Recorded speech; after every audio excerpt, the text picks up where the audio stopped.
El régimen chavista de Nicolás Maduro rechazó las designaciones de organización terrorista extranjera contra el Cártel de los Soles, mientras que en Caracas señalan que las acusaciones son solo patrañas. Desde Washington ya estudian opciones para una gran escala contra el régimen venezolano. El presidente de Estados Unidos, Donald Trump, expresó este lunes que la relación bilateral con China es extremadamente fuerte y anunció su próximo viaje oficial a Beijing en abril de 2026, luego de haber conversado por teléfono con su homónimo chino Xi Jinping. Rusia rechazó este lunes la nueva propuesta de paz elaborada por los aliados europeos en conversaciones con Ucrania y Estados Unidos. El Kremlin rechazó el plan que proponía detener los combates en las líneas actuales de frente, posponer cualquier discusión territorial y establecer una garantía de seguridad estadounidense al estilo OTAN. El ejército de Israel cesó a 3 de sus generales por su fracaso en impedir los ataques de Hamas del 7 de octubre del 2023. La decisión llega 2 semanas después de que el jefe del ejército reclamara una investigación sistémica sobre las fallas que permitieron el asalto de los milicianos islamitas en el sur del país, que dejó 1.121 muertos.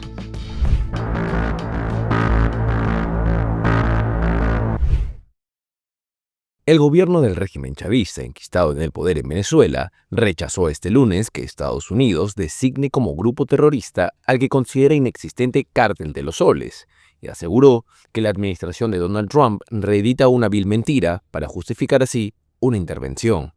A través de un comunicado, la Cancillería venezolana indicó que esta infame y vil mentira busca justificar una intervención ilegítima e ilegal contra Venezuela, bajo el clásico formato estadounidense de cambio de régimen. Resulta necio que el gobierno venezolano pierda parte de su valioso tiempo de gobernar para tener que responder a estas infamias y calumnias. Afortunadamente, el pueblo venezolano está más unido y cohesionado que nunca, atendiendo la vida nacional en todas sus dimensiones y encaminado en las festividades navideñas, agrega el comunicado. El gobierno de Nicolás Maduro instó a la administración de Donald Trump a rectificar esta errática política de agresiones y amenazas rechazadas, dijo, por el propio pueblo americano, y advirtió que afectan el desarrollo de los pueblos del Caribe y en nada contribuyen a un verdadero y genuino combate contra el tráfico ilícito de drogas. La designación del Cártel de los Soles como organización terrorista extranjera fue adelantada el pasado 16 de noviembre por el secretario de Estado, Marco Rubio, quien aseguró que esta organización narcotraficante es dirigida por Nicolás Maduro y otros altos funcionarios que han corrompido el ejército, la inteligencia, la legislatura y el poder judicial de Venezuela.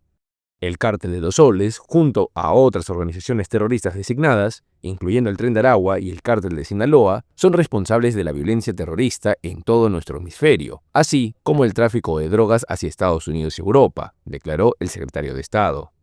Como se recuerda, pese a que las autoridades estadounidenses aseguran que el Cártel de los Soles es un grupo integrado principalmente por militares venezolanos desde los años 90, las investigaciones de la Administración de Control de Drogas, DEA, no se oficializaron hasta marzo del 2020, durante el primer mandato de Donald Trump. Fue en ese entonces cuando el Departamento de Justicia reconoció formalmente la existencia de este grupo, que aseguran es encabezado por Maduro y su titular del Interior, Diosdado Cabello.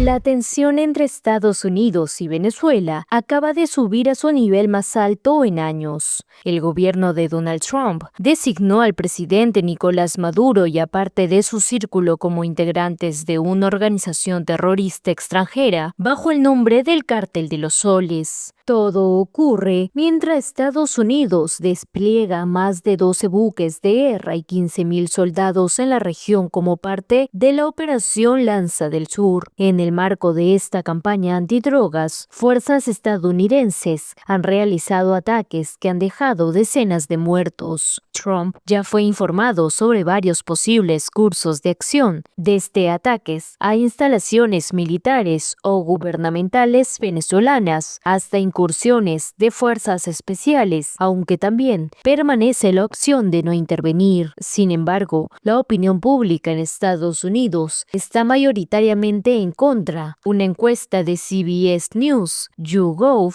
indica que el 70% rechaza una acción militar en Venezuela y el 76% cree que la Casa Blanca no ha explicado con claridad su postura. Aunque la administración Trump asegura que su objetivo es frenar el narcotráfico y la migración ilegal, funcionarios admiten que un cambio de régimen podría ser una consecuencia indirecta. Trump, por su parte, ha insinuado estar abierto al diálogo y afirmó que Maduro quisiera hablar, aunque no hay confirmación oficial de contacto. Las tensiones aumentan. Esta semana Estados Unidos realizó su mayor despliegue aéreo cerca de la costa venezolana, con aviones como un F-A-18E, un bombardero B-52 y aeronaves de reconocimiento. Y mientras tanto, 3 aerolíneas internacionales suspendieron vuelos desde Venezuela, tras la advertencia de la Administración Federal de Aviación de Estados Unidos sobre una situación potencialmente peligrosa en el espacio aéreo del país.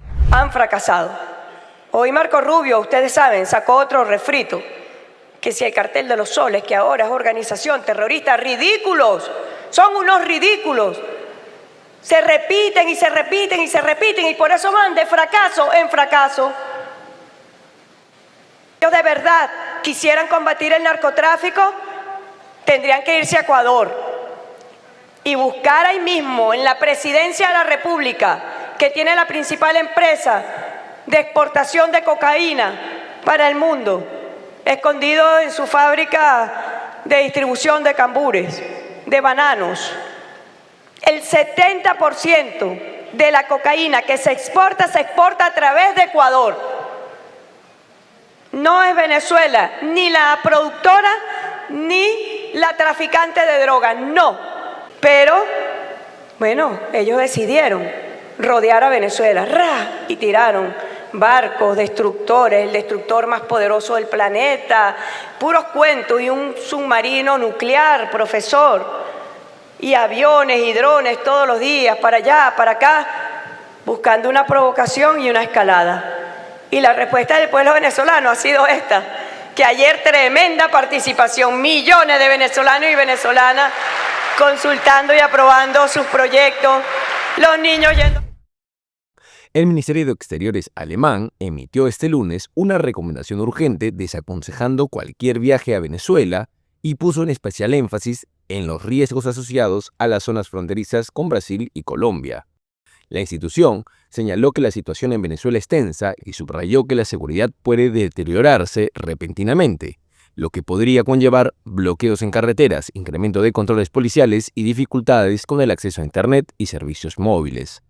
Según la advertencia oficial, las personas provenientes de Alemania y del resto de Europa pueden verse sometidas a otros controles exhaustivos al ingresar a Venezuela, e incluso pueden ser objeto de interrogatorios o detenciones bajo graves acusaciones, como el apoyo al terrorismo.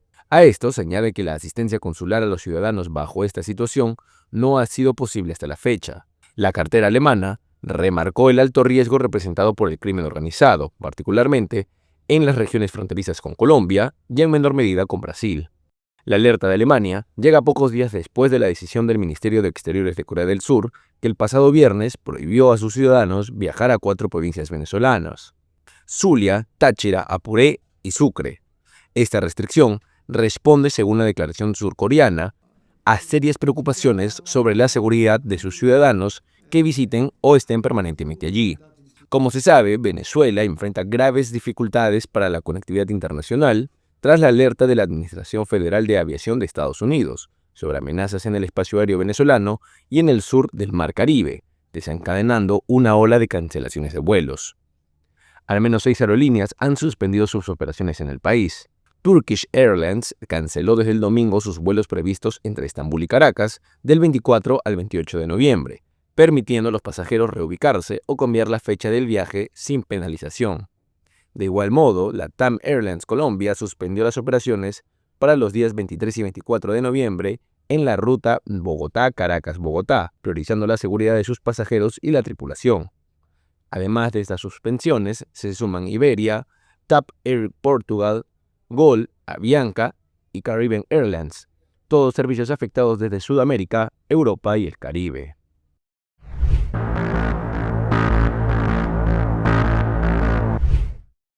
El presidente de Estados Unidos, Donald Trump, expresó este lunes que la relación bilateral con China es extremadamente fuerte y anunció su próximo viaje oficial a Beijing en abril del 2026, luego de haber conversado por teléfono con su homólogo chino Xi Jinping.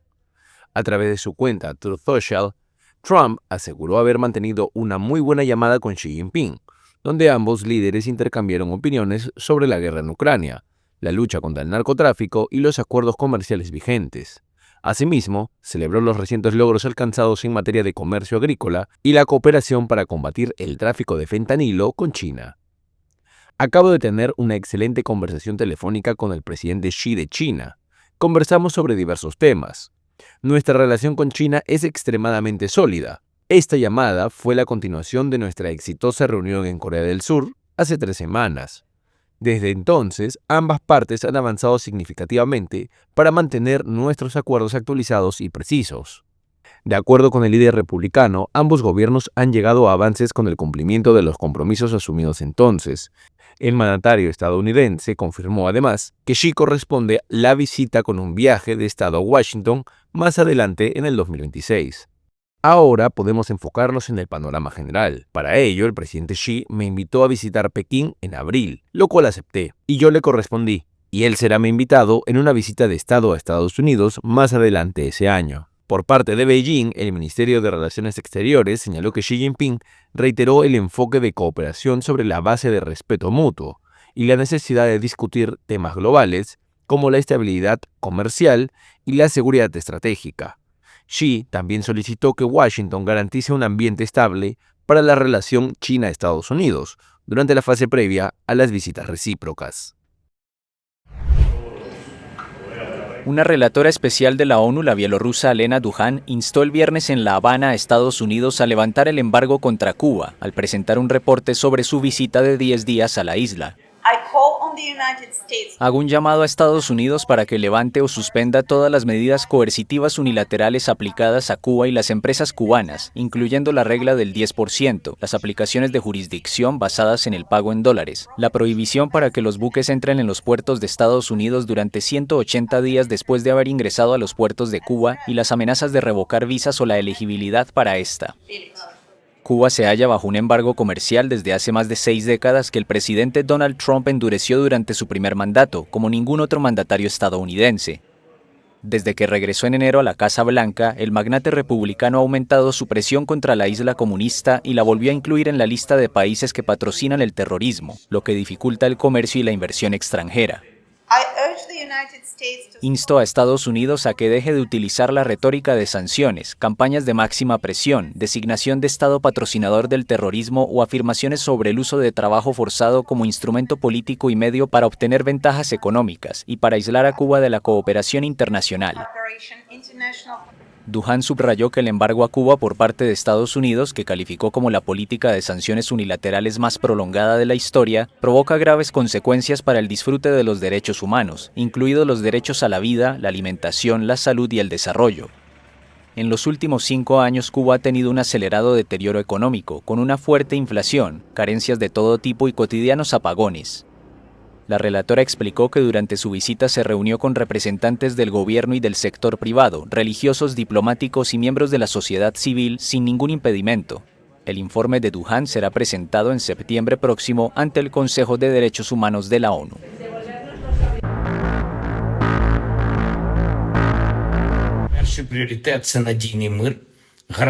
El presidente de Ucrania, Volodymyr Zelensky, destacó el lunes que se dieron pasos importantes en la cumbre con Estados Unidos en Ginebra. Altos cargos de ambos países, así como representantes europeos, se reunieron el domingo, después de conocerse un plan de Washington para poner fin a la invasión rusa, ampliamente criticado por ceder a las demandas de Moscú. Hemos logrado mantener sobre la mesa puntos extremadamente delicados como la liberación total de los prisioneros de guerra ucranianos bajo la fórmula todos por todos y de los civiles, así como el regreso completo de los niños ucranianos secuestrados por Rusia. Se trata de medidas importantes, pero para lograr una paz real se necesita mucho más. Representantes estadounidenses y ucranianos adelantaron que la reunión analizó una nueva versión de la propuesta, en la que reafirmaron que cualquier acuerdo futuro deberá respetar plenamente la soberanía de Ucrania. El presidente de Estados Unidos, Donald Trump, dio inicialmente hasta el próximo jueves a su par ucraniano para responder a su propuesta, pero el sábado indicó que este plan no era su última oferta. El jefe de la diplomacia estadounidense, Marco Rubio, señaló que los puntos que siguen pendientes no son insuperables, por lo que simplemente se necesita más tiempo. La versión inicial del documento había sido recibida con satisfacción por el presidente ruso Vladimir Putin, al retomar varias exigencias de Moscú, como que Ucrania ceda territorio, acepte reducir el tamaño de su ejército y desista de unirse a la OTAN. Paralelamente ofrecía garantías de seguridad occidentales a Kiev para prevenir cualquier nuevo ataque ruso. Rusia rechazó este lunes la nueva propuesta de paz elaborada por los aliados europeos en conversación con Ucrania y Estados Unidos. El Kremlin rechazó el plan que propone detener los combates en las líneas actuales del frente, posponer cualquier discusión territorial y establecer una garantía de seguridad estadounidense al estilo de la OTAN. En lo que se refiere a los planes que circulan por ahí, esta mañana tuvimos conocimiento del plan europeo, que, a primera vista, es absolutamente no constructivo. No nos conviene. Sabemos que hay ciertas señales al respecto, pero no existe un acuerdo concreto sobre un encuentro entre representantes rusos y estadounidenses, aseguró Yuri Yuzakov, asesor internacional del Kremlin. Yuzakov subrayó que Rusia recibió el plan original de 28 puntos que recoge los entendimientos que fueron alcanzados en Alaska, donde tuvo lugar la cumbre en agosto pasado, entre los presidentes ruso Vladimir Putin y estadounidense Donald Trump. Muchas, diría yo, pero no todas. Sin embargo, muchas cláusulas de ese plan nos parecen totalmente aceptables, señaló sobre el plan original que fue refutado por Kiev y los europeos al considerarlo demasiado prorruso. Como se recuerda, el plan que Washington presentó a Moscú rechazaba categóricamente el ingreso de Ucrania a la OTAN, mientras que la nueva versión deja un espacio a una decisión consensuada de los países miembros de la Alianza Atlántica. Mientras tanto, la guerra continúa. Un ataque masivo con drones golpeó el domingo Kharkov, la segunda ciudad más grande del país, causando al menos 4 muertos. Al otro lado de la frontera, Rusia derribó varios drones ucranianos que se dirigían a Moscú, provocando interrupciones en 3 aeropuertos. Otro dron ucraniano dejó sin electricidad a miles de vecinos en las afueras de la capital rusa, un hecho inusual frente a los ataques rusos que con frecuencia causan apagones en Ucrania. Los líderes europeos discutieron la situación en los márgenes de la cumbre de la Unión Europea con la Unión Africana en Luanda. El canciller alemán Friedrich Merz afirmó que Trump había mostrado la apertura al desarrollo de un plan conjunto. El primer ministro británico Keir Starmer coincidió y aseguró que todos quieren lograr una paz justa y duradera.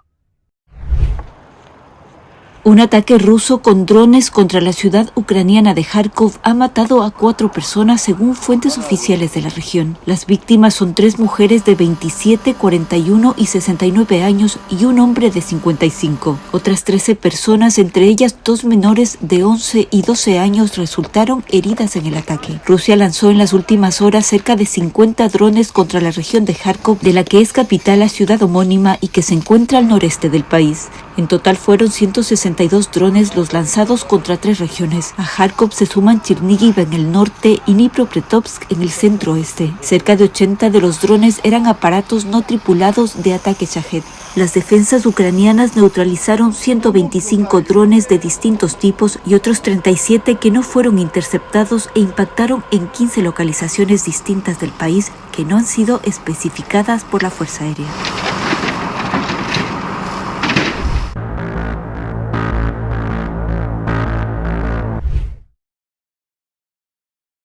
El ejército israelí afirmó que mató al jefe del Estado Mayor del movimiento islamista proiraní Hezbollah en un ataque contra un edificio residencial en la capital libanesa el domingo. La operación dejó al menos 5 muertos y casi una treintena de heridos.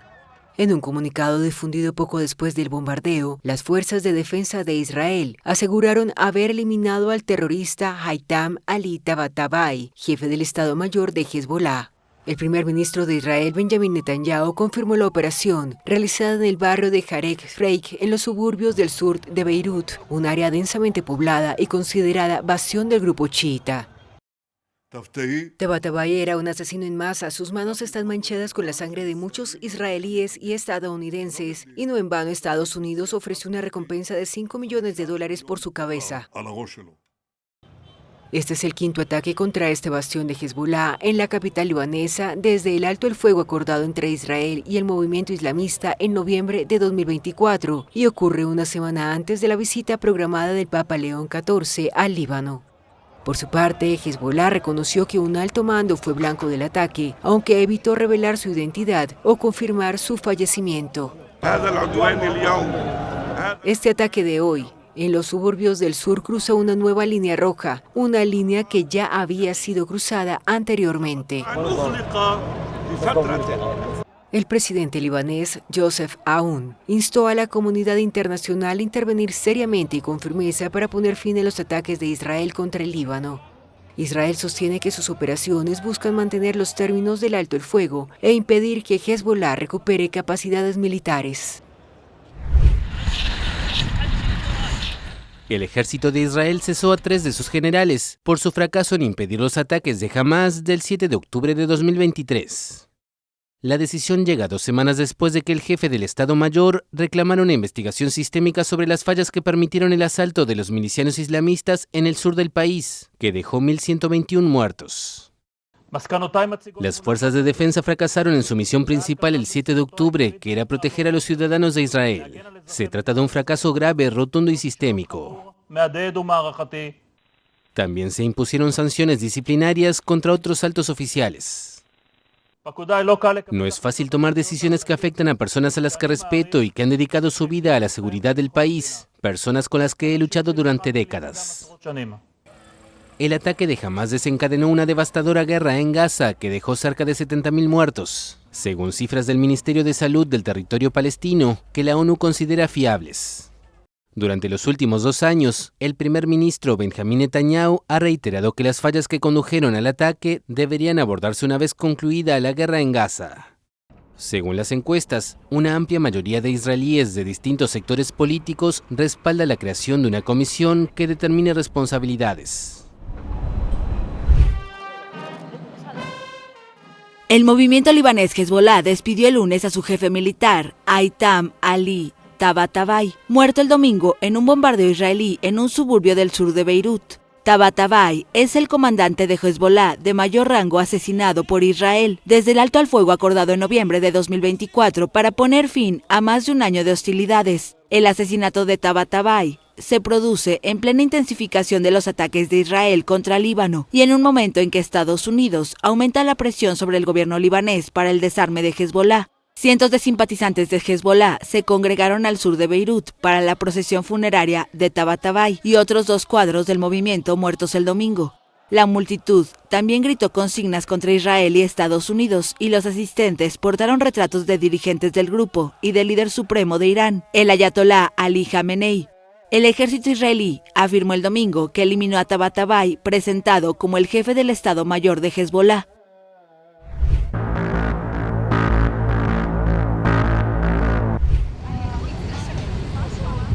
Un día después de ser enviado a prisión preventiva, Jair Bolsonaro declaró el domingo que intentó quemar la tobillera electrónica que monitoreaba su arresto domiciliario debido a un episodio de paranoia provocado, según él, por medicamentos. El expresidente negó cualquier intención de fuga. Bolsonaro, condenado en septiembre a 27 años de cárcel por intento de golpe de Estado tras las elecciones de 2022, fue detenido el sábado luego de que la policía confirmara daños en el dispositivo realizados con un soldador en su propia casa. Durante la audiencia de custodia, el exmandatario afirmó haber tenido alucinaciones y temido que la tobillera ocultara un micrófono. En declaraciones a la justicia, el expresidente reconoció que pasó horas manipulando la tobillera hasta detenerse al entrar en razón. La Corte, sin embargo, ratificó la prisión preventiva. Sus abogados pidieron que regrese al arresto domiciliario por razones humanitarias, alegando un cuadro de confusión mental asociado a medicamentos para la crisis de hipo que padece desde hace meses, secuela de la puñalada sufrida en 2018. El domingo recibió en prisión la visita de su equipo legal, su médico y su esposa Michelle Bolsonaro. Mientras tanto, durante una conferencia de prensa en el encuentro del G20 en Johannesburgo, el mandatario brasileño Luis Inácio Lula da Silva fue interrogado sobre la posibilidad de que la detención de su mayor opositor afecte los acercamientos con Washington. Esto no tiene nada que ver. Creo que Trump necesita entender que somos un país soberano, que nuestro sistema de justicia toma decisiones y que lo que se decide aquí es definitivo. La detención deja a la derecha brasileña sin figura central de cara a las presidenciales de 2026. Bolsonaro tiene plazo hasta este lunes para presentar una nueva apelación a su condena por golpismo.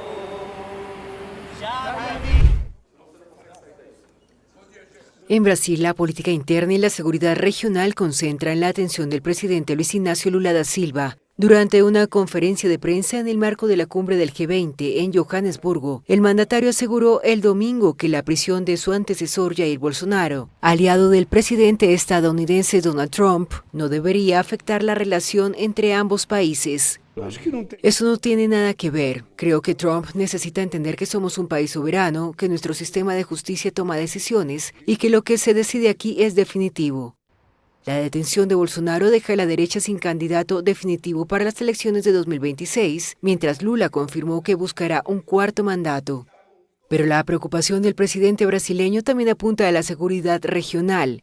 Lula también expresó su inquietud por la presencia militar estadounidense en el Mar Caribe cerca de Venezuela y dijo que discutirá el tema directamente con Trump. A mí me preocupa mucho.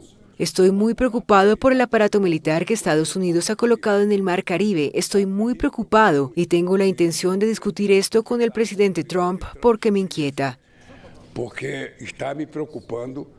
Washington asegura que se trata de operaciones antidroga, mientras Caracas denuncia estas maniobras como una amenaza para su gobierno. Lula enfatizó la importancia de buscar soluciones antes de que surja un conflicto, recordando la frontera compartida entre Brasil y Venezuela. 17 menores fueron rescatados de la secta judía ortodoxa Lev Tahor en el noroeste de Colombia. La operación se llevó a cabo el fin de semana en un establecimiento hotelero del municipio de Yarumal, en Antioquia. Entre los menores que fueron trasladados a un centro custodiado por el gobierno, hay ciudadanos guatemaltecos, estadounidenses y canadienses. 5 de ellos con circular amarilla de Interpol por posibles riesgos asociados a desaparición o trata de personas. Lev Tahor ha enfrentado recientemente casos por abuso sexual y malos tratos a menores en países como Guatemala, donde a fines de 2024 fueron rescatados 160 niños en su poder. La secta se formó en la década de 1980 y sus miembros se establecieron en el país centroamericano en 2013, pero también han tenido conflictos con autoridades de México y Canadá. Sobre algunos de sus miembros existen alertas de agencias homólogas relacionadas con presuntos delitos contra menores, incluidas condenas previas a líderes de esta comunidad por secuestro y explotación sexual infantil. También hay indicios de que podrían intentar establecer una nueva base en territorio colombiano. Varios de sus adeptos han sido capturados y acusados por delitos como trata de personas, embarazo forzado y matrimonio forzado entre menores. 50 de los más de 300 alumnos secuestrados el viernes en la escuela católica St. Mary's en el oeste de Nigeria lograron escapar de sus captores, informó el domingo la Asociación Cristiana de Nigeria. Según la organización, la evasión ocurrió entre el viernes y el sábado y los estudiantes se reencontraron con sus familias. La CAN detalló que el secuestro afectó a 315 personas, entre alumnos y profesores, y se produce tras un episodio similar en Kebbi, donde 25 chicas fueron raptadas a principios de semana. El presidente nigeriano Bola Tinubu también anunció el domingo la liberación de 38 fieles secuestrados el martes en un ataque a una iglesia en el estado de Kwara durante un servicio transmitido en directo. Tinubu destacó que las fuerzas de seguridad trabajan para rescatar a las víctimas de estos ataques que se enmarcan en la violencia de bandas armadas y grupos yihadistas que azotan el país desde 2009. Nigeria recuerda, además, el secuestro de 2014 en Chibok, donde casi 300 niñas fueron raptadas por Boko Haram, algunas de las cuales siguen desaparecidas.